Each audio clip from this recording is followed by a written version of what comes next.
আজ সকাল সকাল বেরিয়ে পড়েছিলাম আমাদের বিশেষ একজনের মুকুটের জন্য মাপ নিয়ে আসতে। তোমরা তো দেখে বুঝতেই পারছো এটা কে। হ্যাঁ, আমাদের ছোট্ট যজ্ঞ দাদা। ব্রততী দিদি আর তন্ময় দাদার পরিবারের কেন্দ্রবিন্দু কিন্তু এই ছোট্ট যজ্ঞ দাদা। কয়েকদিন আগেই ব্রত দিদি আমায় ফোন করে বলে যে আমাদের জগন্নাথের জন্য একটা সুন্দর মুকুট বানাতে হবে। আমিও চলে গেলাম সেই মতো একটু সময় নিয়ে মাপ নিতে, কারণ ওইটুকু জগন্নাথের মাপ না নিয়ে তো মুকুট আমি বানাতেই পারবো না। আর দেখো, ও কিন্তু আমার কোলে বসে বসে মাপ দিয়েছিল।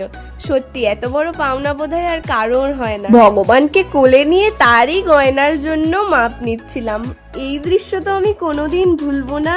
আর এরকম একটা এক্সপিরিয়েন্স এটাও আমার জীবনে কিন্তু একদম প্রথম। আগের দিন রাত অবধিও মনে হচ্ছিল ঠিকঠাক পারবো তো, কাজটা কি নেব নাকি নেব না, কিন্তু অনেকটা সাহস সঞ্চয় করে সকালবেলা চলেই গেলাম যে পারবো তো নিশ্চয়ই।